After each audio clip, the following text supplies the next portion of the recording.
அடுத்ததா 12வது இடத்துல திண்டுக்கல் மாவட்டம் வேடச்சந்தூர் தொகுதியில நாம் தமிழர் கட்சி சார்பா போட்டியிட்ட இளம் வேட்பாளர் ஹுசைன் அவருக்கு தான் ஒரு ஆதரவு அலையே வீசுதுன்னு சொல்லலாம். தொடக்கத்துல அவர் போட்டியிடும் போது அவர் ஒரு சின்ன பையன், இந்த பையன் எப்படிப்பா ஜெயிக்க போறான், இவன் எப்படி பிரச்சாரம் பண்ண போறான் அப்படிங்கிற மாதிரியாதான் அந்த பகுதியில் இருக்கக்கூடிய பிற அரசியல் கட்சியினர் பார்த்தாங்க. ஆனா அவர் களத்துல இறங்கி அவர் பிரச்சாரத்தை ஆரம்பிச்சதுக்கு பிறகாக மிகப்பெரிய அளவிலான ஒரு ஆதரவு, அவர்களுடைய யதார்த்த பேச்சு எல்லா மதத்தை சார்ந்த மக்கள் மத்தியிலையும் ஏற்பட்டது. அதுதான் பெரிய ஆச்சரியம். அவர் ஒரு இஸ்லாமிய வேட்பாளராக இருந்தாலும் கூட இந்து சமூக மக்களும் பெரிய அளவில் அவருக்கு ஆதரவை கொடுத்துருக்காங்க வேடச்சந்தூர் தொகுதியில்.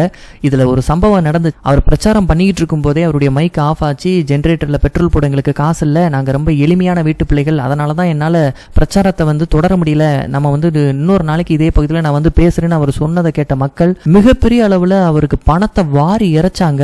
கிட்டத்தட்ட அந்த தொகுதியில் இருக்கிற ஒட்டுமொத்த மக்களுமே தான் கை காசை கொடுத்துருக்காங்க அப்படிதான் சொல்லணும். பார்க்குறவங்க வயசானவங்கள இருந்து பெரியவங்கல இருந்து அத்தனை பேருமே 500, 1000, 100, 200 தன்னால முடிஞ்ச அவ்வளவு பணத்தை கொடுத்துருக்காங்க. வாக்குக்கு பணம் வாங்கக்கூடிய மக்கள் மத்தியில ஒரு வேட்பாளர் மக்கள் தங்களுடைய பணத்தை வாரி இறைச்சிருக்காங்கன்னா அது ஒரே வேட்பாளர், நாம் தமிழர் கட்சியினுடைய வேடச்சந்தூர் வேட்பாளர் ஹுசைன் அவர்கள் தான். அப்புறம் அதனுடைய தாக்கத்தின் தொடர்ச்சியாக தான் தமிழகத்தில் இருக்கக்கூடிய மற்ற வேட்பாளர்களுக்கும் மக்கள் நிதியுதவி கொடுக்க ஆரம்பிச்சாங்க. ஆகையினால மிகப்பெரிய அளவில் வெற்றி வாய்ப்பு வேடச்சந்தூர் வேட்பாளர் ஹுசைன் அவர்களுக்கு இருக்கிறதா சொல்லப்படுது. கடந்த தேர்தலில் வெறும் 4% நாம் தமிழர் கட்சி இந்த தொகுதியில் வச்சிருந்தாலும் இந்த தேர்தலில் ஒரு மிகப்பெரிய அளவிலான ஆதரவு அலையே ஹுசைன் அவர்களுக்கு வீசுது. அதனால வெற்றி வாய்ப்பு இருக்கக்கூடிய தொகுதியில 12வது இடத்தை இது பிடிக்குது.